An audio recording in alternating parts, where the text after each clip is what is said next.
वंदे गुरुपरम्पराम्। नारायणं नमस्कृत्य नरं चैव नरोत्तमं देवीं सरस्वतीं व्यासं ततो जयमुदीरये। श्रीराम जय राम जय जय राम।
भागवत महापुराण की जय।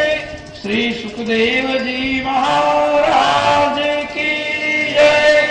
श्री परीक्षित जी महाराज की जय।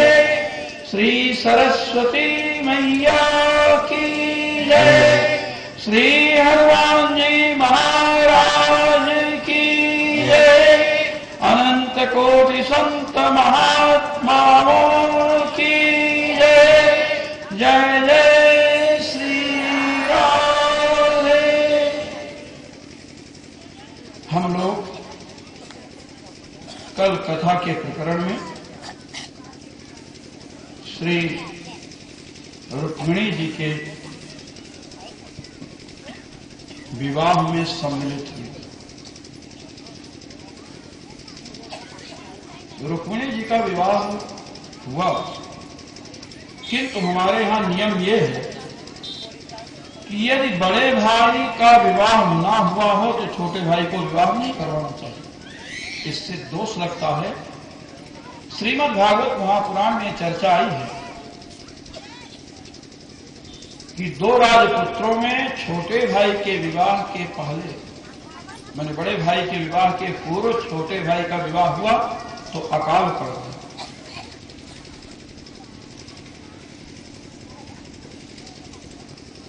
भगवान श्री कृष्ण के विवाह के पहले श्री बलराम जी का विवाह हुआ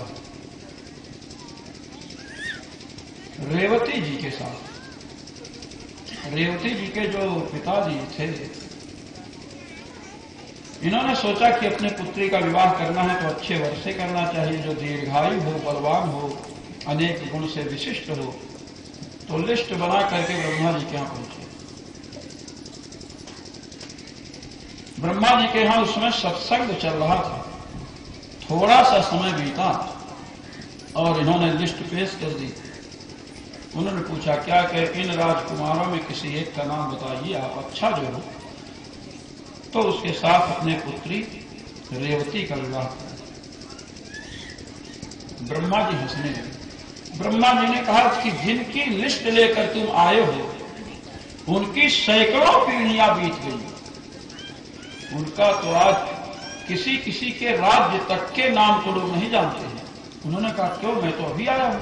ये ब्रह्मलोक का समय है, लाखों वर्ष बीत गए। तो कहे महाराज इतना समय बीत गया कि सतयुग में आए हो, इसमें द्वापर का अंत चल रहा, पूरा सतयुग बीत गया, त्रेता बीत गया और द्वापर का अंतिम समय आ गया है। तो कहे तो अब बताइए किसके साथ विवाह हो। कहे कि जाओ द्वारिकापुरी, इसका शुद्ध नाम द्वारका है, द्वारिका नाम नहीं है, लेकिन लोग कहते हैं। द्वारकापुरी जाइए, वहां पर भगवान शंकरषण ने बलराम के रूप में अवतार लिया है, उनके साथ अपनी पुत्री का विवाह किया। वहां से चल करके आए, बलराम जी के सामने जब रेवती जी खड़ी हुई तो जैसे कोई छोटा बच्चा अपनी मां के साथ खड़ा हो, वो लंबी बच्चा छोटा, ये स्थिति बलराम जी की। बलराम जी ने कहा कि ये तो मेरी मां लगती है, इसके साथ में विवाह कैसे कर सकता हूं। रेवत महाराज ने कहा कि आप सर्वसमर्थ हैं, बढ़ जाइए इसके समान बढ़ जाए आप।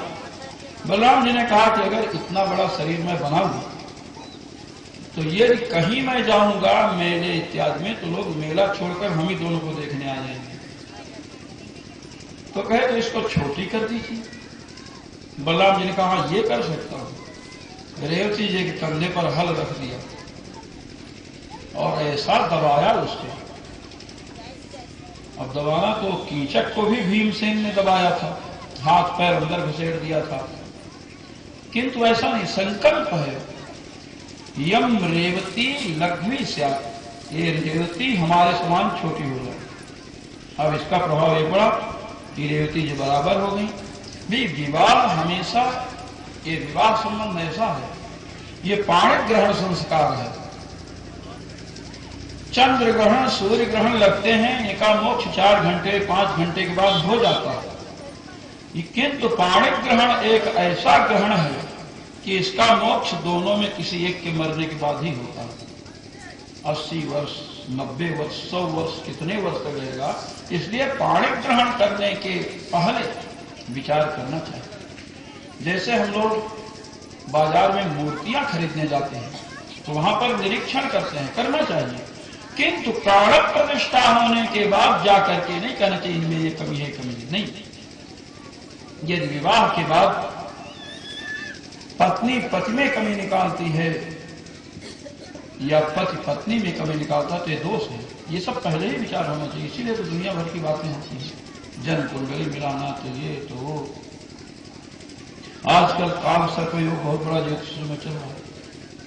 जयपुर के विद्वानों ने कहा कि काल सर्प योग जो आज कहते हैं ये नहीं है, दक्षिण भारत से चला है, ऐसे ऐसे योग चलते हैं। सर्प योग तो है लेकिन काल सर्प योग नहीं है। तो श्री बलराम जी का विवाह हुआ। इसके पश्चात भगवान श्री कृष्ण का विवाह हुआ। विवाह होने के बाद महाराज प्रद्युम्न जी का जन्म हुआ। ये काम के अवतार हैं। प्रद्युम्न नाम, हमारे यहां जो भी नाम रखे जाते हैं सबका अर्थ होता है। द्युम्न कहते हैं बल को, और प्रा माने प्रकृष्ट, प्रकृष्टम द्युम्नम बलम यस्य सह प्रद्युम्नम, जिसका बल अति उत्कृष्ट है, उत्कृष्ट बल है, सामने आने वाला निश्चित ही पराजित होता है। महाराज गर्भ में आए और छठा दिन है जिसे छठी को मनाते हैं लोग, षष्ठी महोत्सव। संबरासुर को नारद जी ने बताया कि तुम्हें मारने वाला पैदा हो गया है, अपनी सुरक्षा चाहो तो कर सकते हो। आया और छठी के दिन ही उठा करके ले गया, मारा समुद्र में डाल दिया, मर जाए। एक मछली ने निगल दिया। उस समय की मछलियां भी बड़ी अच्छी रहती थी, जिससे जानती थी कि लोक कल्याण होगा, उसको पचा नहीं पाती। और जो भगवान का पुत्र हो, भगवान से जुड़ा हो, उसको महाराज कोई मार नहीं सकता। हिमालय में एक संत थे, राम रक्षा स्तोत्र का पाठ करते थे। घड़े में जल भरने जब गंगा जी के तट पर गए, ये सत्य घटना है, ये मत समझिए कपोल कल्पना।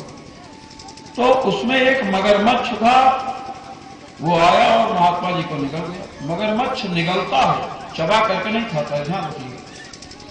और कुछ समय के बाद किनारे आकर के लौटता है ऐसे, और जब लौटेगा तब वो जो अंतिम में उसके पेट में जो भी वस्तु होगी पचती है। महात्मा जी को तो निकल गया, उसको पता नहीं क्या सुझा। वो अंदर भी गए तो राम रक्षा का स्मरण कर रहे थे। कुछ देर के बाद निकला तो कुछ शिकारी वहां पहुंच गए। उन्होंने कहा मगरमच्छ लौट रहा है, भाई देखो क्या है। मगरमच्छ मुंह नहीं खोलता है जल्दी, ये किसी को निकल जाए मुंह नहीं खोलेगा, उसकी आंख में कुछ घुसेड़िए तब दर्द के कारण वो खोलता है। उन लोगों ने जो भी प्रक्रिया की, प्रतिक्रिया के द्वारा उसने मुख खोला तो महात्मा जी निकले। राम श्री में राघवा पात्र भागवत अर्थात न पढ़ते हैं। लोगों ने कहा महाराज इसके मुख में जाकर के पेट में आप बच गए, क्या करें, राम रक्षा मैं पहले से पाठ करता हूं, चल रहा था। तो बताइए मगरमच्छ के पेट में जाने के बाद भी राम रक्षा के प्रभाव से महात्मा जी वैसे निकले जैसे आपने सुना कि वृत्रासुर के पेट में एक वर्ष तक इंद्र रहे और नारायण कवच के प्रभाव से निकले। बड़ा प्रभाव है इन मंत्रों का, इसका नाम ही राम रक्षा है। और में तो रक्षा के लिए प्रार्थना की जाती है, इसका नाम ही, स्तोत्र का नाम ही राम रक्षा स्तोत्र है, स्वयं कवच है। तो छठे दिन उसने डाल दिया, मछली ने निगल दिया, मछली पकड़ी गई, संबरासुर के घर लाई गई। संबरासुर का पूर्व इतिहास क्या है श्रीमद् भागवत महापुराण में नहीं। व्याख्याकारों ने अन्वेषण किया कि संबरासुर और काम की पत्नी रति दोनों तपश्चर्या कर रहे हैं भगवान शिव, क्योंकि रति को यह दुख है कि मेरे पति को भस्म कर दिया। संबरासुर तपस्या करता है और कभी कभी रति की ओर देखता है तो सोचता है कि यदि हमको मिल जाए तो अच्छा है, और शंकर जी यदि आए तो मैं इसी को मांगूंगा। उसे पता है कि रति ये बहुत सुंदर है। शंकर जी प्रसन्न हुए तो संबरासुर से कहे वरदान मांगो, तो उसने कहा ये जो तपस्या कर रही है इसलिए हमको मिल जाए। अब रति बहुत घबराई। शंकर जी ने कहा रति से कि तुम घबराओ मत, तुम्हारे सतीत्व की पातिव्रत धर्म की रक्षा मेरे आशीर्वाद से हो, मैंने होता रहेगा, रक्षा होगी अवश्य। उसके मन में बात आई कि इसको लेकर मैं क्या करूंगा, रसोई घर में लगा दिया। अब उस मत्स्य को, मछली को लाए और जब लोगों ने देखा कि इसके पेट में कोई वस्तु है तो इस प्रकार से उसको चीरे।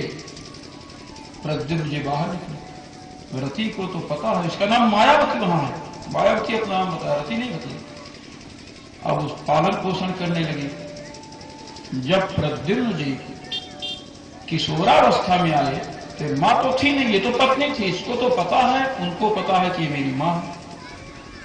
तो जब इसके हाव भाव को प्रद्युम्न जी ने देखा तो प्रद्युम्न जी को बड़ा क्रोध आया और उन्होंने कहा मातृभाव अतिक्रम्य वर्तसे कामिनी यथा, तू तो माता की मर्यादा का अतिक्रमण करके पत्नी भाव में उतर आई हूं, क्या कारण है, तुम्हारी बुद्धि कैसे बिगड़ गई।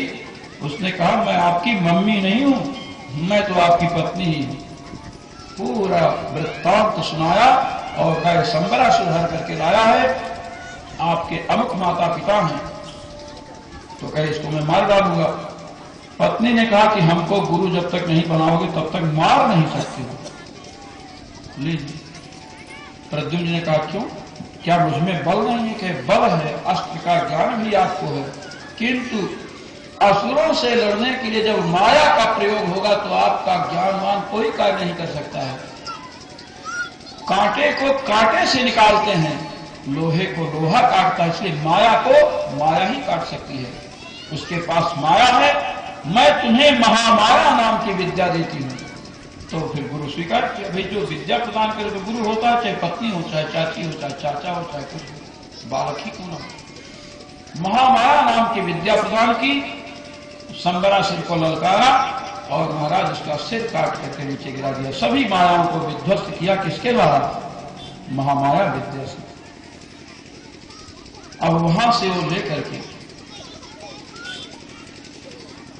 यहां पहुंच गई, कहां, द्वारकापुरी। रुक्मिणी जी ने देखा तो विचार कर रहे हैं कि मेरा पुत्र अगर जीवित होगा कहीं तो इसी अवस्था में होगा। स्तनों में दुग्ध उतर आया, वात्सल्य भाव जागृत हुआ। भगवान श्री कृष्ण आए उन्होंने कहा कि हाँ होगा तो इसी अवस्था का होगा, इसी जैसे होगा, ये नहीं कह रही है। नारद जी का पदार्पण हुआ, उन्होंने कहा भगवान से क्या लीला करे, आपका ही पुत्र है, आपकी बहू, पुत्र वधू। देखिए वहू शब्द का अर्थ बड़ा विलक्षण है। वहू, वहू शब्द, बहु नहीं, वहू, अब वहू को बहु कहते हैं।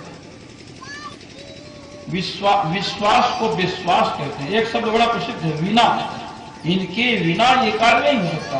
बिना को बड़े बड़े विद्वान हिंदी के बिना लिखते हैं, बा लिखते हैं, बिना, ये सब लिखते हैं। तो वहू का अर्थ है वह सर्वम गृह कार्यम इति वहू, जो संपूर्ण घर के पूरे संपूर्ण कार्यों को संभालती है, उसका नाम वहू है। और बहू, बहू का अर्थ क्या है? जो पूरे धन संपत्ति को बाहर, घर से बाहर कर दे, उसे बहू कहते हैं। लेकिन वहू शब्द शुद्ध है, पूरे कार्य को संभालना। किंतु अपभ्रंश में सब कुछ चलता है, इसलिए ऐसा अर्थ नहीं लेना चाहिए अपने को। तो महाराज इतने सुंदर हैं ये प्रद्युम्न जी, इतने सुंदर हैं कि इनके स्वरूप को देख करके इनकी जो माताएं हैं, 16,108 थी ना, उनके मन में काम भाव जागृत हो जाता है। इतनी सुंदरता है। आप इसी से कल्पना कर लीजिए कि पुत्र को देख कर, सौतेली माँ की बात कर रहा हूं, सौतेली माँ भी तो वही होती है। भगवान श्री राम के 350 माताएं थे, 350 रानियां थी उनके के सब। भगवान श्री राम का यह स्वभाव महर्षि वाल्मीकि ने लिखा है कि जिसको दशरथ जी ने प्रेम दृष्टि से देख लिया, उसको मां स्वीकार कर लिया। ये है पुत्र की स्थिति। और आजकल के पुत्र झगड़ा करने लगे हैं। पिता की क्या मर्यादा है, इसको जानने के लिए हमें राम चरित्र पढ़ना चाहिए, कृष्ण चरित्र। कल ही चर्चा आई थी। भगवान ने कहा कि हमने समर्थ होकर भी वसुदेव देव जी से कहे आपकी सेवा नहीं की। जो माता पिता की सेवा समर्थ होकर के भी नहीं करता, उसे नरक जाना पड़ता है, वहां मांस भक्षण करना पड़ता है। और वह भी किसका मांस? जो मरता है उसके शरीर के मांस को ही वहां प्रकट करके कहा जाता है कि खाओ अपने मांस। क्षमा याचना की, इस प्रकार का सौंदर्य है। अब हम भगवान के अन्य विवाहों की तरफ बढ़ते हैं। एक सत्राजित है। सत्राजित भगवान सूर्य के भक्त हैं। भगवान सूर्य से इनको सेवंतक मण मिली, किंतु कैसे मिली ये यहां पर नहीं लिखा है। ये तो भागवत के व्याख्याता लिखते हैं कि सूर्योपस्थान कर रहे थे। भगवान सूर्य प्रसन्न हुए, मित्र भाव से कर रहे थे उपासना। मित्र सूर्य का एक नाम है। मित्र शब्द को अगर नपुंसक लिंग में प्रयोग किया जाए तो साथी का वाचक होगा, मित्र का वाचक। अयम पुरुषः मम मित्रम, ये पुरुष मेरा मित्र है। और अगर मित्रा कहे तो सूर्य का वाचक होगा। सत्राजित सख्य भाव से भगवान सूर्य की उपासना करते थे। भगवान सूर्य प्रसन्न हुए, दर्शन दिए तो देखे मंडलाकार स्वरूप। इन्होंने कहा महाराज आपके आंख कान नाक सबका दर्शन मैं करना चाहता हूं। वे एक मणि पहने हुए थे। अब आप कहो कि सूर्य भगवान ऊपर से नीचे आए तो ऊपर कैसे प्रकाश हो? नहीं, हमारे यहां देवताओं के विषय में मीमांसा में यह शंका की गई कि इंद्र जिस यज्ञ के देवता हैं, यदि वह यज्ञ 1000 लोग कर रहे हैं तो इंद्र एक स्वरूप है, वो सब जगह कैसे पहुंचे? ये प्रश्न आया। तो कहे देवताओं में सामर्थ्य है, एक ही काल में अनंत स्वरूप धारण कर सकते हैं, सब जगह पहुंच जाते हैं। अरे देवताओं की बात तो छोड़ो, महर्षि कर्दम की चर्चा, इन्होंने 9 रूप धारण किया है, इसलिए 9 कन्याएं जन्म ली। योगी लोग अनेक शरीर धारण करके अपने कर्म फल को भोग लेते हैं। तो ये देवता है। तो महाराज चर्चाएं चल रही है कि भगवान सूर्य यहां पर भी आए और वहां पर भी आए। तो इन्होंने कहा महाराज आपके स्वरूप का दर्शन करना चाहता हूं। तो भगवान सूर्य ने अपने गले से एक मणि उतार करके रख दी। अब उनका स्वरूप दिखने लगा। इन्होंने कहा अरे इस मणि का प्रभाव है इतना तेज। भगवान सूर्य ने कहा बोलो क्या चाहिए?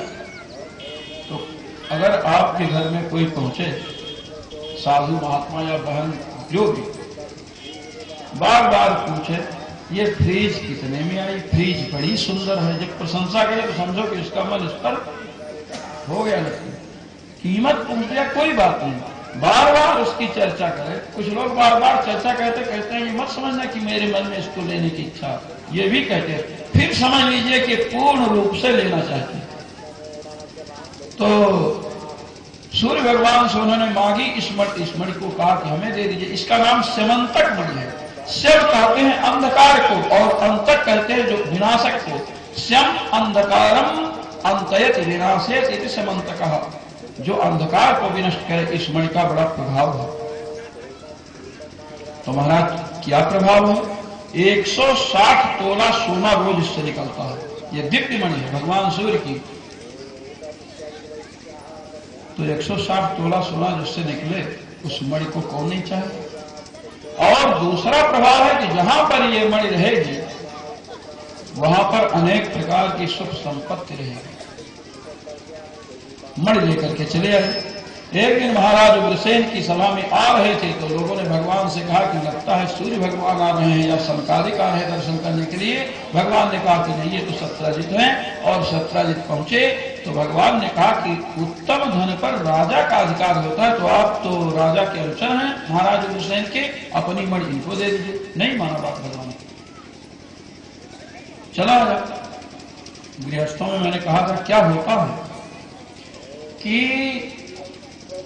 ससुराल जाना होगा ना, अपनी धोती या अपना पैंट साफ नहीं है और अपने बराबर का कोई भाई है, चाचा जो भी हो, फट से उसको पहन के चल देंगे। यही स्थिति यहां की है। इनके भाई का नाम प्रसेन है, शिकार खेलने जा रहे हैं तो सोचे कि भैया तो पूजा कर रहे हैं, चलो आज हम ही मणि पहन करके चल देते, फट से चलते। दो मित्र थे। एक मित्र ने अपने मित्र से कहा कि भाई मैं तो अपने ससुराल जाना चाहता हूं, लेकिन चाहता हूं आप भी चलते तो अच्छा रहता। तो उसने कहा चलता तो, लेकिन मैंने अपना कुर्ता जो है धोबी को दे रखा धोने के लिए, अभी तक लाया नहीं, कैसे चले। कहे कुर्ता की बात है तो मेरा पहनने को, मेरे पास कई कुर्ते लेकर के गए। ससुराल में परिचय देना पड़ा तो परिचय दिया, मेरे मित्र हैं, जीव विज्ञान के बहुत बड़े विद्वान हैं, इंग्लिश बहुत अच्छी आती है। जल्दी जल्दी में थे। कुर्ता इनका धोबी के यहाँ था, ये धोबी के यहाँ था नहीं बताया, ये कुर्ता मेरा ही पहन करके आया है। सब हंसने लगे। ससुराल में किसी से कहा मेरा कपड़ा पहन कर है, उसको बड़ा कष्ट हुआ। उसने कहा तुम बड़े मूर्ख हो यार, मेरी प्रशंसा की ही कहने क्या जरूरत थी कि कुर्ता मेरा ही पहन करके आएंगे। अच्छा हम नहीं कहेंगे। दूसरे दिन पड़ोस में निमंत्रण हुआ, भोजन करने गए, वहां भी परिचय दिए और अंत में कहते हैं कि ये अपना ही कुर्ता पहन करके आए हैं। क्या कहा? अपना ही कुर्ता पहन करके आए हैं। लोग समझ गए कि गड़बड़ है इसमें। फिर उसने कहा तुम बड़े मूर्ख हो, ये कहने की क्या जरूरत थी कि अच्छा नहीं पहने। तीसरे के यहां जब पहुंचे वहां भी लोगों ने पूछा कौन है, पूरी बात का कहते कहते हैं सब ठीक है, लेकिन इनके कुर्ते के विषय में मैं कुछ नहीं कहूंगा। लोग समझ गए। उसने कहा बड़े मूर्ख आदमी हो। चौथे दिन चल ही दिए। ये होता है घरों में प्राय। आप देखिए देहातों में तो अभी भी बहुत कुछ होता है। अरे शहरों में भी एक का टावल दूसरा लेकर के हाथ में पोछने लगता है। उत्तर काशी की सत्य घटना में आपको सुना रहा हूं। लड़का भी है और जिनके साथ घटना घटी वो भी है। और आपके यहाँ पर आते हैं श्री भगवान दास महाराज हैं, वो कहते हैं कि मैं किसी प्रश्न का ऐसा उत्तर देता हूं कि बच्चों को भी समझ में आ जाए। हमने कहा अच्छा। एक जगह गए, वहां हलवा बना। तो हलवा बना तो बता रहे थे कि एक लड़के ने पूछा, उसका नाम महंत रखी है, वो है लड़का है, डॉक्टर का लड़का है, नहीं डॉक्टर का नहीं, कोई वो नगर पालिका का कुछ है उसका।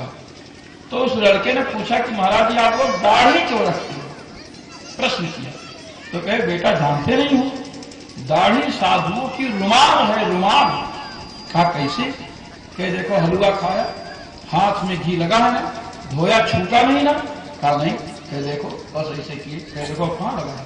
उसने कहा वो भी हलवा खा रहा था, हाथ धोया उसका भी नहीं छूटा। वो बात कर रहे थे, वो भी आया ऐसे कर दिया दाढ़ी में। उन्होंने कहा ये क्या किया? झूठा लगा दिया। क्या क्यों? रुमाल है ना। उन्होंने कहा तो रुमाल अपनी कहने, हमारे घर में तो पापा की रुमाल मम्मी, मम्मी की रुमाल पापा, भाई सब जिसको जो मिल जाए बस उसी से, वैसे के पास टंगी रहती है, हाथ से उसी से सब पहुंचते हाथ। तो हमने समझा कि आपकी रुमाल है तो मैं भी पहुंच सकता हूँ आप। तब से उन्होंने ये कहना बंद कर दिया कि लड़के जो होते हैं ना बड़े विलक्षण होते हैं। तो प्रसेन मणि लेकर के गए शिकार खेलने, एक सिंह ने देखा। सिंह शब्द है, सिंह लोग कहते हैं, क्या कहते हैं? सिंह। और लिखते क्या है? हा लिखते हैं, हा लिखते हैं ना। सिंह शब्द है शुद्ध शब्द। तो सिंह ने देखा, मणि को देखकर चमत्कृत हुआ, आक्रमण किया, इनको मार डाला, घोड़े को भी मार डाला और मणि लेकर के चल दिया। पहले उसने भी लिया, थोड़ी चमक रही थी। आगे बढ़ा तो जामवंत जी की गुफा थी। जामवंत जी की गुफा थी। जामवंत जी पता नहीं किस कार्य से निकले थे, उन्होंने देखा तो शेर को बाएं हाथ से पकड़ लिया, दबा दिया, मर गया और मर लेकर चले। प्राय कथावाचक कहते हैं कि उस मणि को उन्होंने अपनी कन्या को दे दिया, वो खेलती थी। प्राय, किंतु ये बात गलत है। उस मणि को इन्होंने अपने पुत्र को दिया है, जिसका नाम सुकुमारक है। कन्या तो गोवर्धन में तपस्या कर रही थी, रामावतार के समय उत्पन्न हुई थी। भगवान श्री राम से विवाह करना चाहते थे, उन्होंने कहा मैं एक पत्नी पर मैं नहीं कर सकता, अगर करना ही है तो जब मैं द्वापर में कृष्णा अवतार लूंगा तब विवाह हो जाएगा। जामुन जी ने कहा तब तो मैं भी बूढ़ा हो जाऊंगा, मैं तो अभी से बूढ़ा हुई, कन्या भी बूढ़ी हो जाएगी। क्या नहीं, गोवर्धन में जाकर तपस्या करे, ये इसी अवस्था में रहेगी। वो कन्या आई हुई। सुकुमारक मणि से खेल रहा है। इधर जब प्रसेन नहीं लौटे तो सत्राजित ने कलंक लगाया कि प्रसेन को मार करके कृष्ण ने मणि छीन ली है। ये कलंक लगा। कलंक क्यों लगा भगवान को? भादव शुक्ल पक्ष की चतुर्थी का जो चंद्रमा होता है उसको देखेंगे तो कलंक लगेगा। इसीलिए सो पर नारी लीलार गोसाई तजो चौथी के चंद्र खिलाई। भादव शुक्ल पक्ष की चतुर्थी का चंद्रमा कभी मत देखना। कहे कि मान लो दिख जाए तो, अरे तो दिख जाए इसी से बता रहे पहले से। अच्छा, उस दिन ऐसा होता है कि आप कभी छत पर न जाते हो, वो भादव शुक्ल पक्ष की जब चतुर्थी आएगी तो अपने आप छत पर घूमने चल जाएंगे। हम लोग एक बार ऐसे किए कि आज छत पर घूमे, जब चंद्रमा पर दृष्टि पड़ी तो किसी ने कहा ये तो चतुर्थी का चंद्रमा है। ये कलंक प्रदान करता है। कहते हैं कि अगर चतुर्थी का चंद्रमा देख लिए तो उस कलंक को धोया कैसे जाए, किस साधन को हम अपनाएं कि कलंक न लगे। कहते हैं कि देखिए, भादव महीना आए तो द्वितीया का जो चंद्रमा होता है ना, उसके दर्शन का प्रयास कीजिए। अगर द्वितीया के चंद्रमा को आपने देख लिया तो महाराज चतुर्थी के चंद्रमा को देखने पर भी कलंक नहीं लग सकता। कि अच्छा ये मतलब कि द्वितीया का चंद्रमा भी नहीं देखा और चतुर्थी का चंद्रमा दिख गया, तब क्या होगा? तब कहते हैं कि एक मंत्र है, उसका 21 बार जप कर लीजिए तो आप उस दोष से मुक्त हो सकते हैं। कि क्या मंत्र है? सिंहाप्रसेन बधित सिंहो जाम्बवताहतः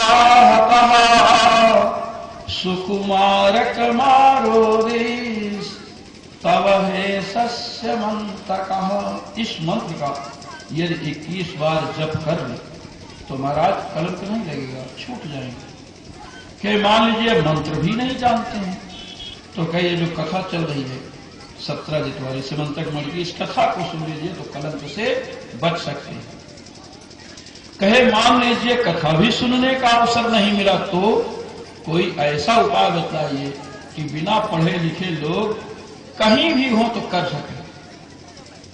इस पर वंशीधर जी ने लिखा है कि यदि चतुर्थी का चंद्रमा दिख गया और जितने उपाय बताए गए आप कुछ भी नहीं कर सकते हैं तो आप एक पत्थर उठाइए कि जहां लोग पड़ोसी लोग बैठे हों फेंक करके मारिए उनको, किंतु ऐसा मारना लगे नहीं।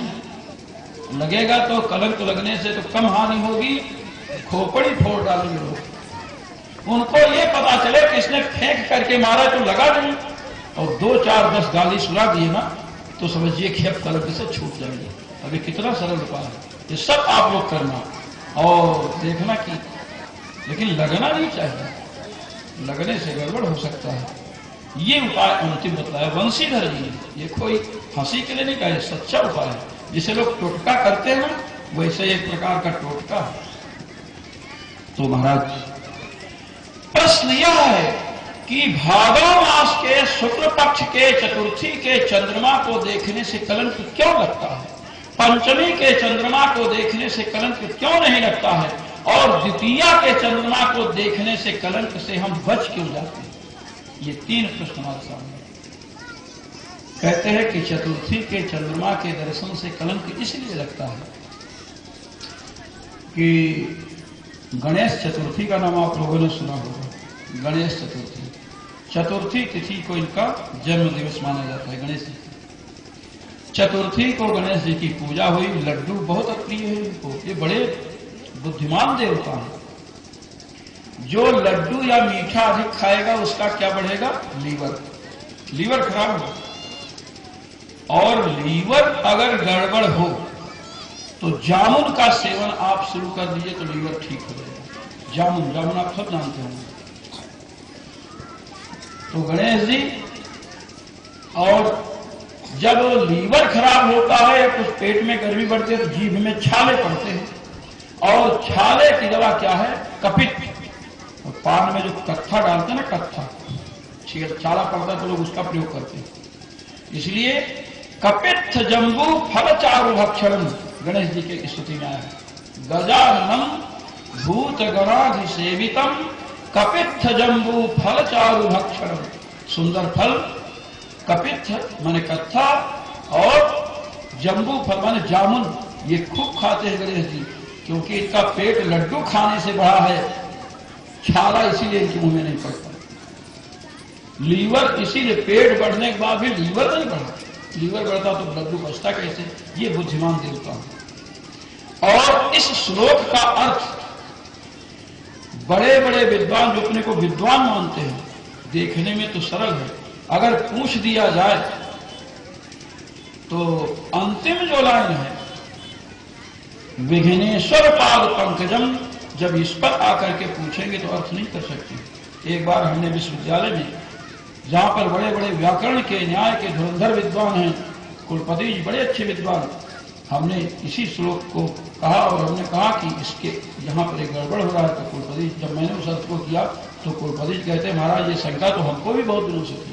वाराणसी, काशी जो विद्या की नगरी है, वहां पर इस श्लोक के विषय में विद्वानों में विचार हुआ। देखने में तो बड़ा सरल है। आदौ राम तपो वनादिगमनम हत्वा मृगम कांचनम वैदेही हरणम जटायु मरणम सुग्रीव संभाषणम। बाली निर्दलम, ये ना बाली निर्दलम नहीं, बाली निर्दलम होना चाहिए, वहां अशुद्ध है, किंतु उससे शुद्ध कैसे किया जाता है ये अलग बात है। गोस्वामी जी महाराज ने रामचरितमानस में ऐसे मंगलाचरण किया है कि जिसका अर्थ अगर साधारण व्याकरण का विद्वान है तो समझेगा गलत है, ये शब्द गलत प्रयुक्त हुआ, किंतु जिसे बहुत गुरुजनों की कृपा प्राप्त है वही उसको शुद्ध कर सकता है। तो हम यहां पर आ रहे हैं कि द्वितीया के चंद्रमा को देखने से चतुर्थी के चंद्रमा का कलंक इसलिए दूर होता है क्योंकि द्वितीया के चंद्रमा को भगवान शिव सिर पर धारण करते हैं, इसलिए इनको शशांक शेखर कहते हैं। पहली बात, चतुर्थी के चंद्रमा से कलंक इसलिए लगता है कि गणेश जी जब चतुर्थी को जा रहे थे लड्डू खा करके, तो महाराज कीचड़ था, फिसल गए। अब कीचड़ में बड़े पेट वाला जब फिसलेगा तो पीठ के बल ही गिरता है, और पेट के बल गिरेगा तब तो चोट कम लगेगी, तो पेट उसको जमीन पर नाक वाक लगने नहीं देगा, पेट बड़ा है। पीठ के बल गिरे तो चंद्रमा ने हंस दिया ऊपर से। गणेश जी ने देखा कि उठाने की जगह हंस कौन रहा, देखे चंद्रमा। कहे मूर्ख, आज के दिन जो तेरा दर्शन करेगा उसे निश्चित कलंक लगेगा। यही पुराण का प्रमाण है। वंशीधर जी ने इसका उल्लेख करते हुए कहा, इसलिए चतुर्थी के चंद्रमा का दर्शन नहीं करना चाहिए। गणेश जी का साफ है। पंचमी को इसलिए नहीं उसका लगता है क्योंकि उस दिन साफ नहीं है, तो सबसे सरल उपाय बताया ना, पत्थर फेंक कर मारने वाला। या इस कथा को सुने तो देखिए, जब भगवान श्री कृष्ण को कलंक लगा तो क्यों कलंक लगा? थाल रखा था, जैसे अपने आटा भिगाते हैं ना, बड़ा परिवार होगा तो बड़ा थाल रहता है, उस थाल में पानी भरा था। भगवान निकले तो चंद्रमा की परछाई उसमें दिखाई पड़ी, और उस परछाई का ये प्रभाव, चंद्रमा की छाया, भगवान को इसलिए कलंक लगा। सोचो, जिसकी छाया के दर्शन से परमात्मा को कलंक लग सकता है चोरी का, साधारण मनुष्य यदि चंद्रमा का दर्शन कर ले तो कलंक क्यों नहीं लगेगा? कहीं ना कहीं लगता है हम भले ना समझे, कलंक का मतलब कोई अफवाह ही फैल गई, आप भले सच्चे हो। कलंक का तात्पर्य नहीं होता कि जो है वही बात हो ना, आपके विषय में कोई झूठी अफवाह फैल जाए, झूठी अफवाह के कारण कोई हानि हो जाए, झूठी अफवाह के कारण किसी से विरोध हो जाए, ये सब कलंक में आते हैं। तो भगवान को जब ये कलंक लगा तो भगवान ने 17 रथ के अनुयायियों को लिया और खोज में निकल पड़े और उस गुफा के पास पहुंच गए। मरा घोड़ा, सप्तसेन, सिंह सबको देखा, वहां पहुंचे तो लड़का जो है ना, मणि से खेला था। जामवंत जी के लड़के का नाम है सुकुमारक। उसने देखा तो समझ गया कि मणि छीनने के लिए कई लोग आ रहे हैं, बस फट से गुफा में घुस गए। जो बालक को पालन पोषण करने वाली थी बालक का, वो धाई, उसने चिल्ला करके आवाज की। भगवान ने कहा, देखो अंदर घुसा है, आप सब लोग बाहर हो, मैं अंदर जाता हूं, प्रतीक्षा करना। भगवान अंदर घुसे, जामवंत जी सामने आ गए। अब वो तो भगवान श्री राम के स्वरूप के उपासक हैं, उनको पता नहीं चला, और भगवान जब तक नहीं चाहते तब तक कोई पता नहीं लगा सकता कि भगवान है। स्वयं जाने चाहते हैं, भगवान को भगवान की कृपा और संतों की कृपा से जाना जा सकता है, तीसरा कोई उपाय नहीं। तो महाराज युद्ध होने लगा, उठा पटक शुरू, कुश्ती शुरू। अब बताओ, जिस समय समुद्र मंथन हुआ था उस समय इन्होंने प्रदक्षिणा की थी पृथ्वी की, पूरे पृथ्वी के औषधियों को लाए थे, अब तो बूढ़े हो चुके हैं महाराज, इतने वृद्ध हो चुके हैं जामवंत जी। रावण कहता था, जामवंत मंत्री यदि बूढ़ा सो की होए अब समरा बूढ़ा, जामवंत के लिए कह रहा था। तो जब त्रेता युग में वृद्ध थे और एक कृष्णावतार जो हुआ है, ये मत समझिएगा कि हर त्रेता में श्री राम का अवतार होता है और हर द्वापर में भगवान कृष्ण का अवतार होता है, नहीं, ऐसी बात नहीं। ये जो कृष्णावतार है ना, जो भी हुआ है, इसके पहले रामावतार हुआ था, नहीं, ये 24वां द्वापर है। त्रेता के बाद 24 त्रेता बीत गए, श्री राम का अवतार नहीं हुआ, और ये 24वां जब द्वापर आया है तब कृष्णावतार हुआ है। कुछ लोग समझते हैं हर त्रेता में होता, नहीं, हर त्रेता में नहीं होता है, हर द्वापर में नहीं होता है, और यदि आवश्यकता पड़े तो भगवान का अवतार हर वर्ष भी हो सकता है। इसीलिए उन्होंने यदा यदा ही धर्म सिग्लाले भोज भारत कहा कि जब जब धर्म की हानि होगी, अधर्म बढ़ेगा, तब मैं अवतार होगा। युग युग का नियम नहीं है, कहते तो है संभवामी युगे युगे, किंतु यहां पर उन्होंने यही निर्देश दिया है। ये भगवान का अवतार कभी भी हो सकता है। तो महाराज 12 दिन बीत गए, अंदर सब लोग समझ गए कि अब मामला समाप्त हो गया, लौट आए यहाँ द्वारकापुरी में। सब लोग बड़े घबराए। तो गर्गाचार्य जी ने कहा कि देखो, युद्ध में विजय प्राप्त करने के लिए भगवती दुर्गा की उपासना करनी चाहिए। अभी उनको कुछ हुआ नहीं है, व्यर्थ में मन चिंतित मत करो। भगवती दुर्गा की उपासना हुई और उधर युद्ध शुरू। भगवान श्री कृष्ण ने विचार किया कि इस बुढ़े से हम लड़ते रहे तो कल्प कल्पांतर तक लड़ता रहेगा, हमारा ही तो भक्त है, तो इसको अपने स्वरूप का दर्शन कराना चाहिए, लड़ाई समाप्त करनी है। तो महाराज तीनों लोगों का भार लेकर के उनके छाती पर बैठ गए। भगवान के चरण का स्पर्श जब प्राप्त हुआ तो जामवंत जी ने कहा, मैं समझ गया। क्या समझ गया? 28 दिन तक हुआ है। कहते हैं कि मैं समझ गया आप कौन हैं।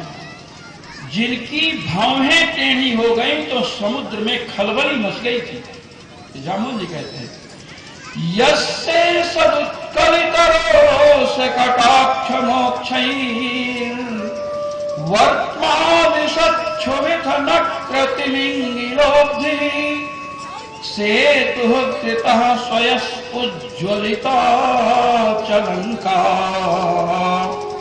रक्षः शिरांसि भुवि पेतुरिसुक्षतानि। ये कह रहे कि आपके भावों के टेढ़ी होने मात्र से समुद्र में खलबली मच गई। समुद्र ने मार्ग दिया और जितने उसके अंदर जल जंतु थे सब क्षुब्ध होकर के बाहर आ गए थे।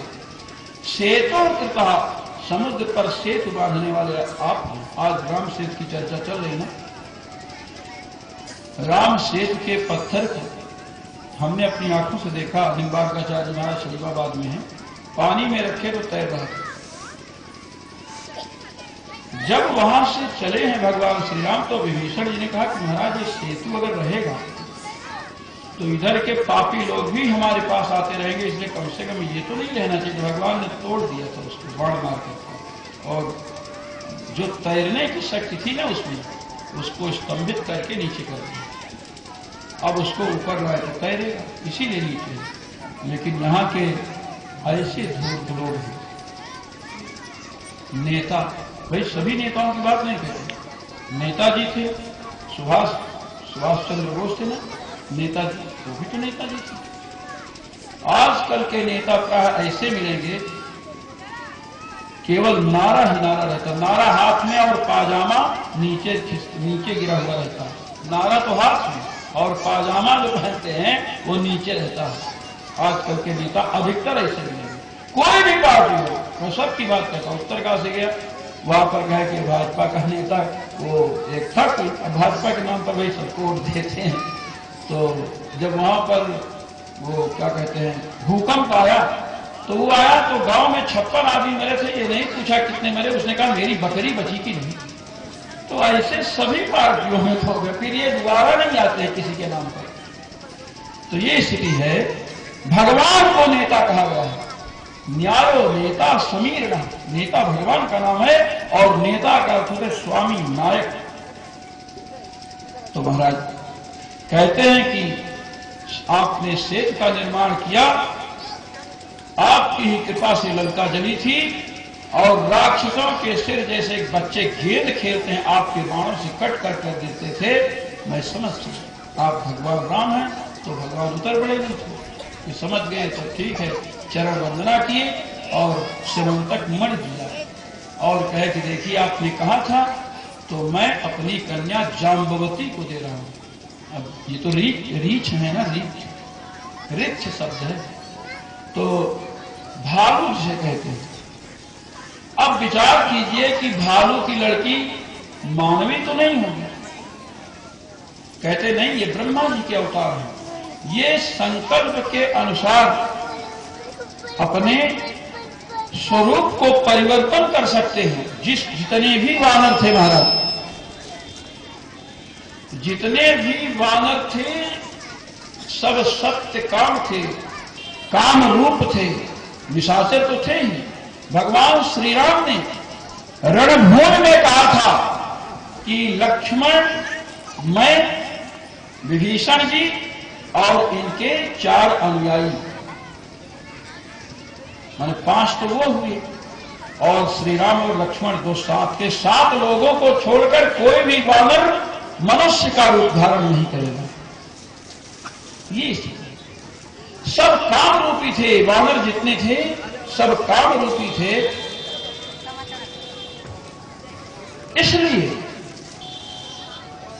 कहते हैं कि जामवंत जी भी अपने स्वरूप को बदल सकते हैं। इसलिए इनकी कन्या क्या मानवीय रूप में लेकर के आए और उग्रसेन की सभा में स्यमंतक मणि भेंट किया। किसको? प्रसेन को।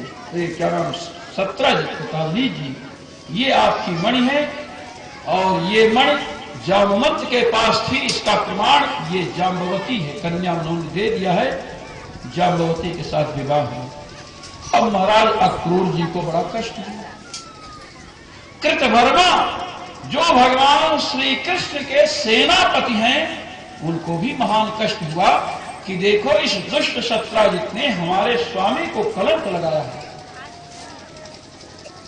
और सत्राजित को भी महान कष्ट है। तो सत्राजित ने विचार किया कि जामवान, देखिए शुद्ध नाम तो जाम्बवान है लेकिन जामवंत कहते हैं, हम भी जामवंत ही कहेंगे। जामवंत जी ने मन लौटाई, कन्या लौटा, कन्या से विवाह कर दिया। ये तो अच्छी बात है। हमारे पास भी एक कन्या है जिसका नाम सत्यभामा है। ये सत्यभामा भगवती पृथ्वी की अवतार है और आगे भौमासुर का वध भगवान करेंगे। ये भौमासुर पृथ्वी देवी से भगवान वराह के द्वारा उत्पन्न हुआ है। ये असुर क्यों हुआ? भगवान के द्वारा पृथ्वी जैसी सहन शक्ति वाली कोई स्त्री हो, अगर वह असमय में संतान उत्पन्न करने की चेष्टा करेगी तो राक्षस ही पैदा होगा।